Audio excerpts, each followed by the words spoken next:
이 시간에는 교회 성장을 위한 성교적 교회의 핵심 요소의 DNA를 살려라 라는 것을 시작으로 강의하도록 하겠습니다.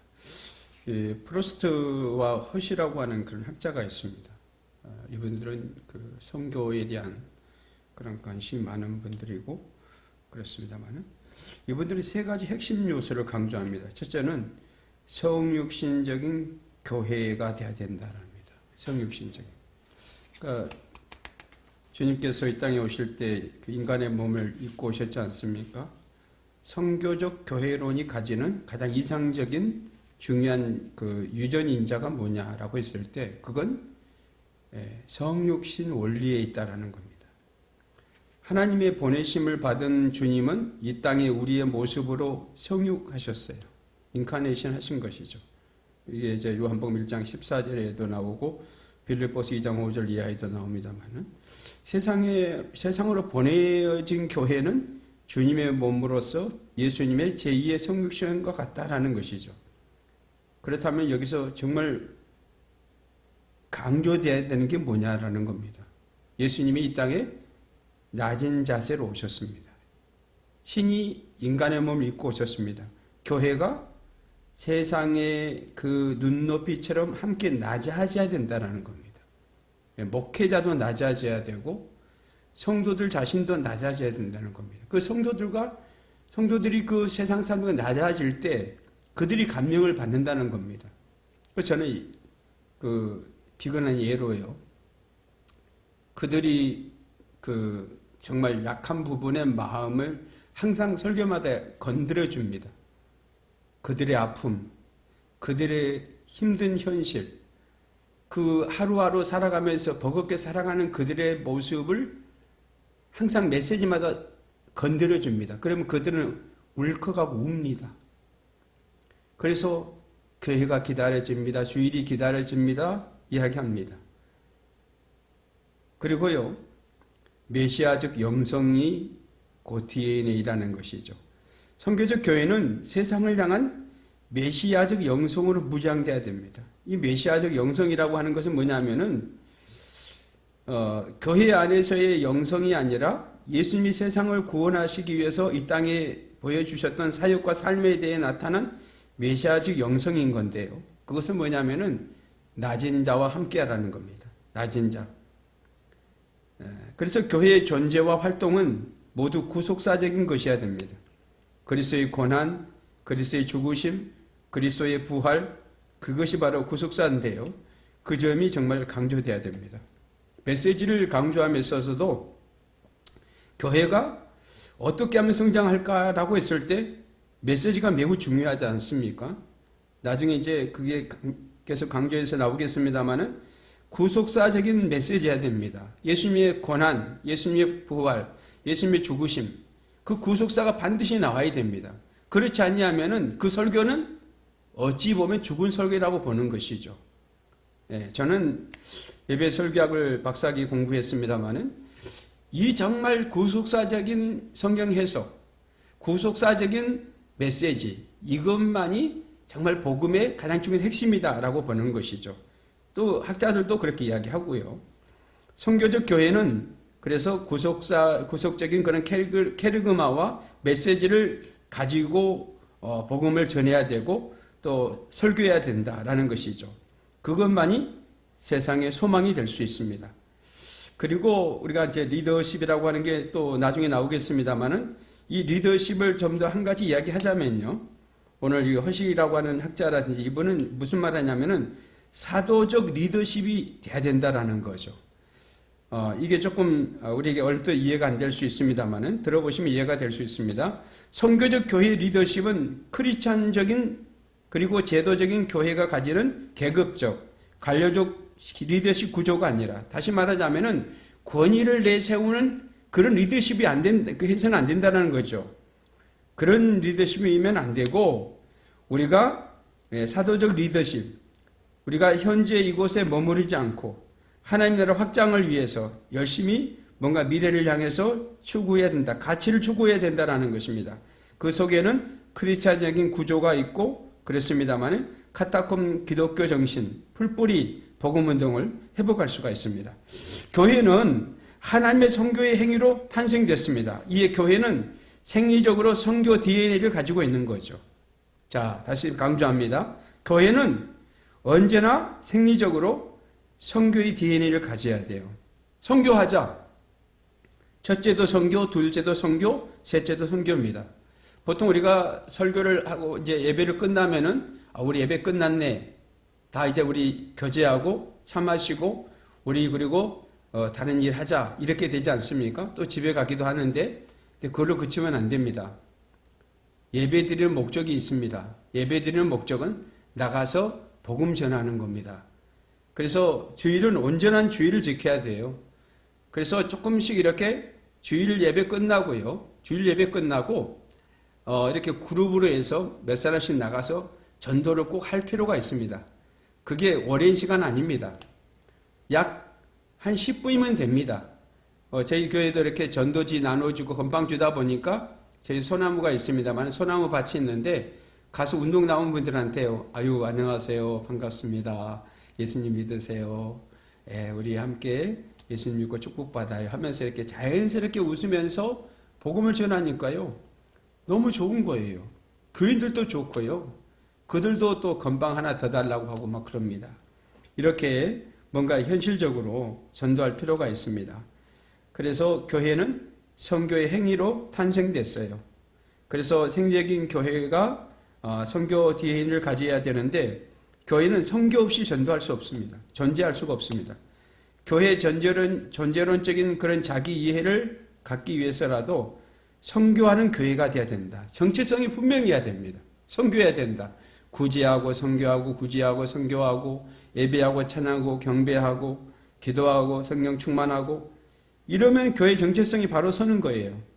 그 이유가 뭔지 아십니까? 첫째는 선교적 교회론에 대한 신학의 부재를 없애자라고 하는 것이죠. 그래서 열심히 선교하면은 이런 잘못된 것을 고칠 수 있습니다. 특히나 교회 선교의 뿌리는 미시오 데이 이거요.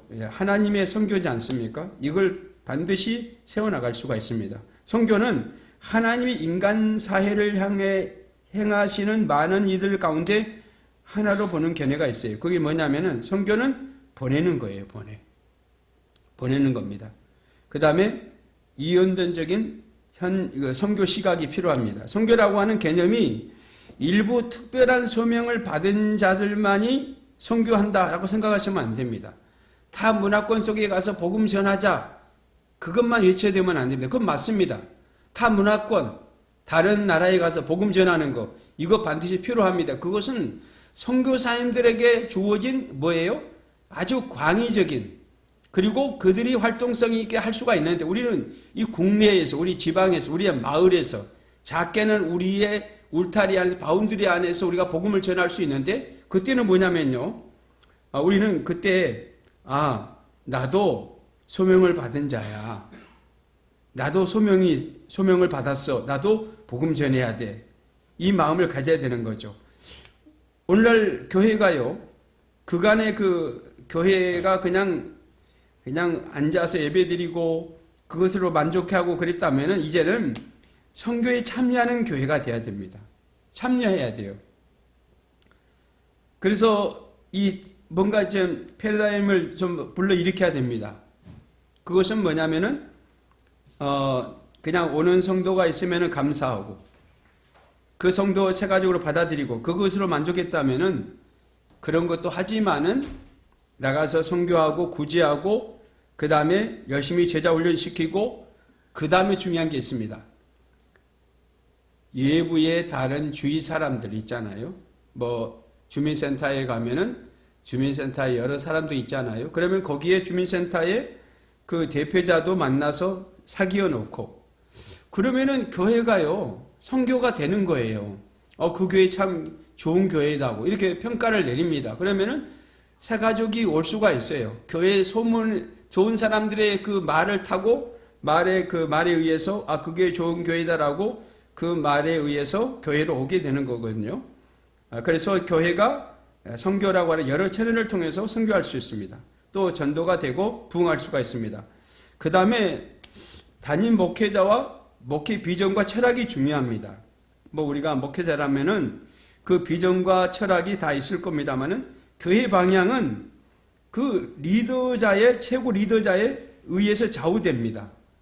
그 목사님이 담임 목사님이 얼마나 투철한 사명 의식이 있느냐, 선교면 선교, 전도면 전도, 또 거기에 대한 영혼 구원, 그 어떤 것에 대한 그 철학이 확실히 있으면은 그 교회가 그거에 의해서 성장하는 거예요. 상당수의 목회자들은 선교를 교회 성장을 위한 하나의 프로그램으로만 간주하는 경향이 있습니다. 그렇지만은 그것은 선교를 교회의 정체성의 중심으로 보지 못하는 관점의 차이죠. 그래서 선교는 이건 주님이 가장 핵심 두는 바다, 이걸 아셔야 됩니다. 선교하는 교회 체질로 바꾸는 것이 이상적인 거죠. 이미 내려온 전통과 문화에 의해서 굳어버린 교회가 있다면은 이제는 그런 내면의 구조를 새롭게 변혁시킬 필요가 있습니다.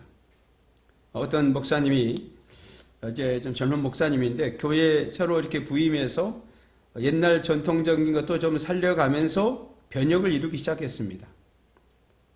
이게 이제 미국 교회 목사님에 대한 이야기이기 때문에 구체적으로 말씀을 더 드리기는 어렵고요. 그 교회가요, 처음에 100명 모였는데요, 100명 모였는데 그 목사님이 기도하는데 교회 강대상에 어둠의 세력이 있더래요. 어둠의 세력이. 그래서 예수님의 이름으로 1년간 내쫓았답니다. 악한 영을. 그랬더니 교회가 3,000명으로 부흥했답니다. 그 후로. 놀랍지 않습니까? 예, 이렇게 교회는 뭔가를 이렇게 영적으로 내다볼 수 있어야 되고 깊은 내면을 읽을 수 있어야 됩니다. 그냥 이렇게 달려가는 건 아닙니다. 무조건 달려가면은 거기에는 빙판이 있을 수 있고요. 거기에는요, 맨홀 뚜껑이 있을 수 있습니다. 거기에는요, 그냥 홀에 빠져들어갈 수가 있습니다. 우리가 생각하면서 목회해야 되고 영적으로 뭔가 분별력 있는 그런 리더십을 가지고 목회할 필요가 있습니다. 그럴 때 하나님이 뭔가 부으십니다. 그 목사님의 예를 들었지만은 그 목사님은 교회의 부임에서 그냥 기도하는데 이 교회에 가장 뭔가 필요한 것이 뭘까? 기도가 부족했구나. 기도가 부족하다 보니까 영적으로 메말랐고 사단이 틈탔구나.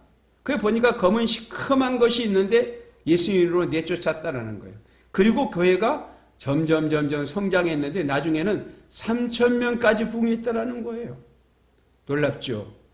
우리 뭔가 새로운 패러다임을 불러일으켜야 됩니다. 따라서 지난 2000년의 기독교 선교는요, 파괴력이라든지 속도감에서 세상을 압도하지 못했습니다. 교회가 창조 때부터 우리에게 주어진 본질인데 이 선교적 임무를 소홀히 했기 때문이라는 거죠. 소홀히 한 점이 없잖아 있어요. 그래서 보통 선교하는 분들이 이렇게 생각합니다. 우리 교회가 아직 열악해. 우리 교회는 재정이 없어. 우리 교회가 좀 더 잘 된 다음에 선교해야지. 다 이렇게 생각하거든요. 너 아니에요. 그거 아니에요. 선교는요, 교회 개척과 동시에 해야 됩니다. 개척하니까 주는 자가 복이 있다고 주니까 하나님이 후이 흔들어 넘치도록 안겨주시는 거예요. 그러니까 재정이 모자라지 않아요. 주니까 모자랄 것 같죠? 아니에요. 주님이 더 채워주시는데 부흥도 시켜주시고 재정도 더 넘치게 해주시고 좋은 일꾼이 더 들어오는 거예요. 그러다 보니까 교회가 성장하는 거예요.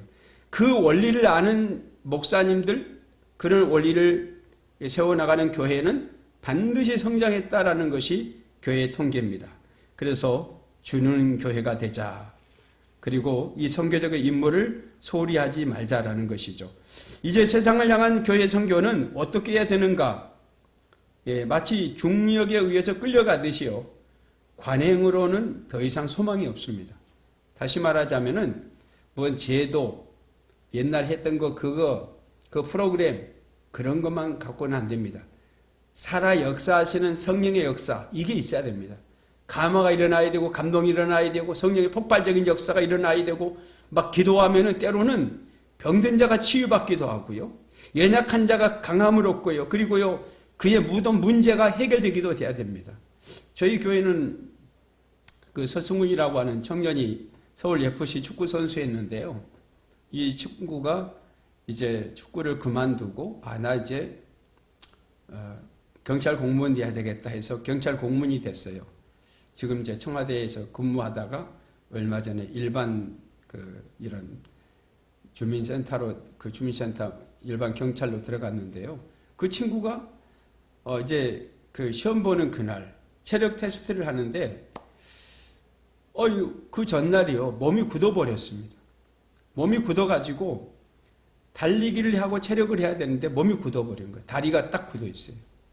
그래서 기도했죠. 하나님, 그날 주일 아침에 이제 예배에 와서 바로 이제 교회에서 출발해야 되는데 기도했죠. 하나님, 이 친구가 다리가 풀려져서 뛰게 하시고 그 다음에 철봉, 체력 테스트 모든 것 만점 되게 도와주십시오 라고 기도했는데 놀라운 역사가 일어났습니다. 다리가 풀려지고 1등을 했어요. 체력 테스트 1등을 했습니다. 하나님의 역사가 일어났습니다. 그러니까 얼마나 주님의 역사하신 겁니까? 다이나믹하게 역사하신 거죠.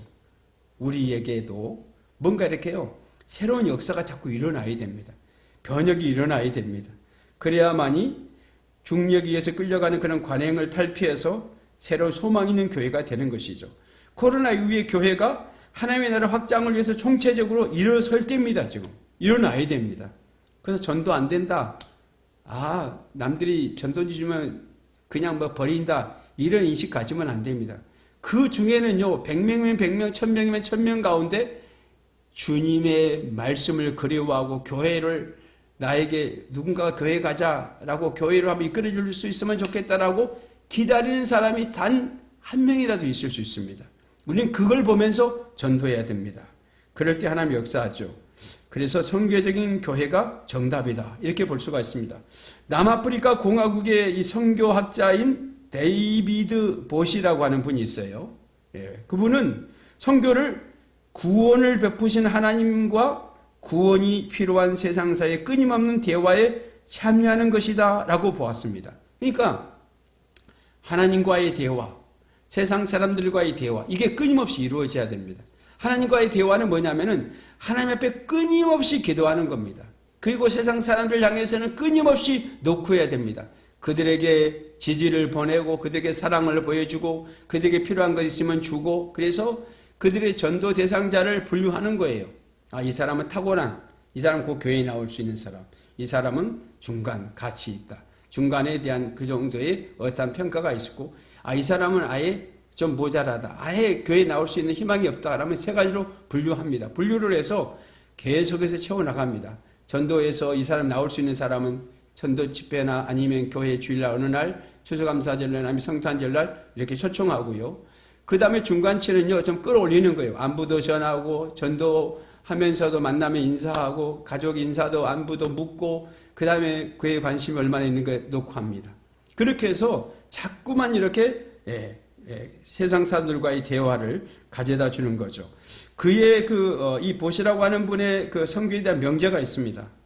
하나님과 세상을 연결하는 연결고리로서 교회 역할이 있어야 된다는 거죠. 그것은 교회가 열심히 어떤 성도가 어떤 성도님을 돌보고자 한다면은 때로는 그 라면 박스도 좀 사줘서 갖다 주게 하고, 그 다음에 무슨 생일이면 생일도 챙겨주게 하고, 이래서 교회가 뭔가 돌아보도록 그들에게 케어해 주는 거죠. 교회를 세상과 하나님과의 이 교집합적으로 연결하는 장소가 있다면은 바로 그게 바로 교회인 거예요. 교회는 선교의 장이 되어야 되고, 선교는 교회를 통해서 실현되어야 되는 것입니다. 그래서 교회는 그냥 예배만 드리고 그냥 외치고 이것으로 끝나서는 안 됩니다. 캐리어마적으로 복음을 선포하고 외치는 것에만 끝난다면은 그것은 그냥 교회의 역할, 주님의 역할, 주님의 사명 감당, 그거요 30-40% 뿐이 안 됩니다. 그렇지만은 예배드리고 찬양하고 뜨겁게 성령 충만하고 치유와 회복이 동시에 일어나면서 나가서 복음 전한다, 그러면 그 교회는요 사명을 제대로 감당하고 있는 거죠. 그래서 교회는 선교적 공동체해야 되는 겁니다. 그리고 협력해야 됩니다. 선교가 바로 설 때 성장할 수가 있습니다. 여기에는 몇 가지 원칙이 있어요. 자, 이 크리스찬들에게 있어서 선교는 내가 선교에 참여할지 말지를 선택하는 선택지가 아닙니다. 선교는 그냥 필수예요. 구원의 현장에 증인으로 초대하시는 하나님의 초청에 응답하는 영광스러운 의무인 것입니다. 따라서 교회 선교는 사람의 선교가 아니에요. 사람을 위한 사람 중심의 선교가 아니에요. 하나님의 선교해야 됩니다. 그러면은 선교할 때 사람한테 선교하지 누구한테 선교하는가라고 물을 것입니다. 하지만은 사람 중심, 사람의 그들의 감정, 그들을 위하는 그런 것이 아니라 하나님이 기뻐하실까? 하나님이 원하시는 바일까? 이런 경우가 있어요. 선교했는데요. 어떤 경우 보면은 그 사람이 전혀 기독교에 관심도 없어요. 이방 종교를 믿어요. 근데 그런 사람에게 막 투자를 했다고 합시다. 그러면은 그거요, 구멍 뚫린 곳에 물 붓깁니다. 그건 하나님이 원치 않습니다. 하나님이 원하시는 선교가 있습니다. 얼마나 주님을 향한 열망을 가지고 지금도 복음을 열망하는 그런 사람이 있으면 거기에 찾아가야 되는 것이죠. 그러기 위해서 노크가 필요한 것이고 그래서 기도가 필요한 것입니다. 그래서 여기에는 교회가요, 선교 마을 학교를 시작해야 됩니다. 교회가 그야말로 선교 학교를 세우라는 거죠. 선교 학교. 선교는 필수라고 했습니다. 구원의 현장으로 증인으로 초대하시는 하나님의 초청에 응답하는 이런 의무가 있어야 돼요. 따라서 이 교회 선교 학교는요, 사람의 선교가 아니라 하나님의 선교다. 교회에서의 선교 교육은 하나님의 초대에 응답하기 위한 영원 사랑에 대한 교육인 거예요. 그래서 우리가 이 목회를 하면서도 목회자는 언제나 영원 사랑해야 됩니다. 영원 사랑. 영원 사랑. 어느 목사님한테 교회 성장의 비결을 물었습니다. 그랬더니 이분이 이런 말을 합니다. 영원 사랑이죠. 영혼을 뜨겁게 사랑하면 하나님이 보내주시죠. 교회 성장 영원 사랑입니다. 이런 이야기를 합니다. 그렇습니다. 교회 성장 비결이 많겠죠. 하지만은 우리가 영혼을 사랑하는 것, 이거 정말 중시해야 됩니다. 목회자가 특별히 영혼 사랑, 그 다음에 성도님들도 영혼 사랑, 이걸 갖게 해야 됩니다. 이를 위해서 교회에서요, 선교학교를 시작해 보는 거예요. 선교학교. 그래서 선교학교를 이렇게 세워놓고 선교란 무엇이냐? 어떻게 선교할 것인가? 나도 선교사가 된다면 어떻게 할 것인가? 이걸요, 프로그램을 이렇게 만들어서 하나의 채널화해서 교육을 시키는 거죠. 단기 선교이든 장기 선교이든 또 전도, 비전 트립이든 간에요. 또 인터넷을 이용한 비전이든 비대면이든 선교이든 아니면 올바른 선교에 대한 지식은 선교 사역을 위해서 반드시 필요하기 때문에 제대로 가르쳐야 됩니다. 지식 없는 열정의 위험성을 우리는 잘 알고 있지 않습니까? 뭘 알지 못하면은요, 무식한 자가 용감하다고요. 지식 없는 사람들은 열정을 가지면 이게 안 되지 않습니까? 바로 알고 열정을 가져야 되거든요. 그러기 위해서 바로 가르쳐야 되고, 그래서 커리큘럼도 바로 세워서 선교의 목적도 또한 성경적인 근거도 타 문화에 대한 이해도 우리 지역사에 대한 이해도를 또 좀 더 이렇게 알려주면서 선교하도록 하면 좋다라는 것이죠. 그 다음에 이 연합과 이 협력 선교의 틀을 마련해야 됩니다. 선교도 보면은 교회가 성장하려고는 싶은데 이게 연합이 안 되는 경우가 있어요. 이게 목사님들도요. 그래서요, 독불 장군이 안 좋습니다. 서로 이렇게 대화하고 서로 연합하고 지역사회 목사님들과 연합하고 기관들과도 연합하고 그래서 연합을 통해서 교회가 이렇게 제대로 선교를 이루어갈 수 있고 교회가 성장할 수 있는 그런 기틀을 마련할 수가 있는 거죠. 선교적 비전을 함께 공유할 수 있는 교회들과 또 연합, 선교사, 협력의 선교를 준비하는 것이 중요합니다. 그래서 서두에도 잠깐 말씀드렸지만은 우리 지역사회 그 유지들과요 굉장히 그 중요한 만남이 필요합니다. 그래서 그들 행사도 참석하고 그러면은 역시 거기에서도요 좋은 이미지를 심어주니까 그 교회 정말 좋은 교회라고 거기 한번 가보라고 내가 그 목사님 안다고 그러면서 이야기하면은 제가 이사 왔는데 어느 교회 갈까요? 그 교회 좋습니다. 그렇게 되면은 교회가 성장하는 거예요 또. 그래서 교회는 이게 장기적인 긴 안목을 봐야 됩니다. 정기적인 그런 또 선교를 또 시행하면서도 긴 안목을 갖고 해야 됩니다. 한번 그러니까 뭐 해서 안 된다고 해서 딱 잘라버리는 그런 경우가 있어서는 안 되겠죠. 교회는 그 선교지를 자신들의 선교지로만 여겨서도 안 되고 또한 다른 교회들도 선교 사역에 참여할 수 있도록 지역사회 누군가도 참여할 수 있도록 협력하고 연합의 기틀을 마련해야 됩니다. 그러기 위해서는 열린 마음을 가져야 됩니다. 열린 마음. 이 오프닝 마인드죠. 그 열린 마음이 있으면은 서로 이렇게 협력이 일어나요. 지역사회한테도 연락도 하고 또 누구한테도 연락하고 또 이렇게 서로가 긴밀한 협조를 통해서 교회를 아름답게 조화롭게 성장시켜 나갈 수가 있습니다. 직접적인 선교지가 없는 교회는 이미 준비된 선교지에 과감하게 발을 들여놓아야 한다는 것입니다. 선교지와의 선교지에는요 자기 밥그릇이라고 하는 개념이 있습니다. 그래서 자기 밥그릇 때문에 이게 문제가 되는 거죠. 어느 목사님이 이제 선교사로 일하러 갔어요. 갔더니 나중에 온 분한테요 그냥 인간 취급을 안 하고 멸시하고 당신 위에 내가 여기 왔는데 당신 뭔데 여기까지 나한테 타치하느냐. 그러면서 자기 밥그릇 싸움하는 거예요. 이게 있을 수 있는 겁니까?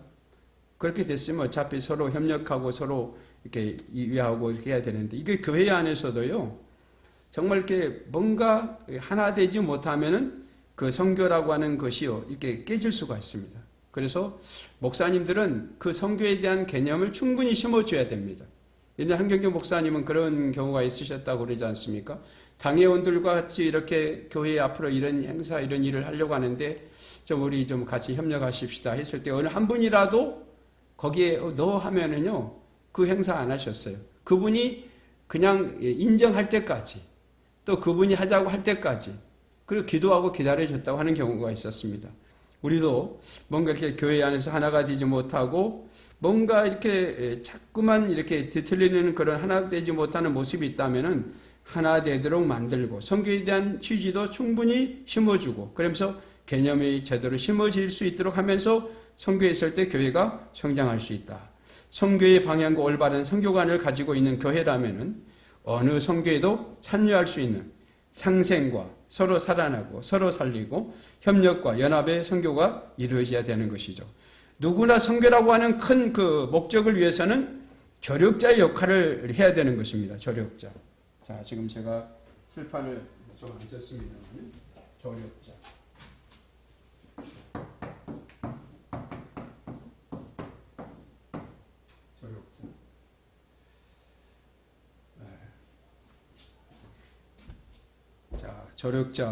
조력자는 서포터 입장에서 보면은 매우 중요한 것입니다. 조력자가 있어야 일을 하는 거거든요. 먼 곳을 가려고 할 때는 같이 가야 되듯이 교회 선교를 하고 목회의 성장을 위해서는 조력자를 많이 만들어야 됩니다. 그래서 목사님들은 자기 권위를 내세울 것이 아니고 자기의 주장만 내세울 게 아니고요. 목사님들은 자기를 돕는 조력자를 많이 만들어야 돼요. 바울 사도가 목회 사역을 성공적으로 할 수 있었던 이유는 누가라든지 또한 이 디모데라든지 아니면은 여러 그 주위에 일꾼을요 조력자를 많이 뒀어요. 그래서 선교를 제대로 할 수 있었고 전도 여행을 제대로 할 수 있었고 복음 선포를 제대로 할 수가 있었습니다. 조력자를 많이 만들어야 됩니다. 선교의 조력자는 특정 교회나 특정 선교단체가 아닙니다. 첫째는 오직 하나님이십니다. 하나님이 우리의 조력자입니다. 그 다음에 우리 모든 성도님들이 우리의 조력자입니다. 또 나가서 우리의 목회자들이 또 이렇게 조력자인 거예요. 서로가 조력자 역할을 감당해야 되는 것입니다. 실천적인 협력 선교를 위해서 목회자들 간의 선교에 대한 이 대화와 비전을 나누는 시간이 필요한데요. 자, 그래서 나눔의 시간.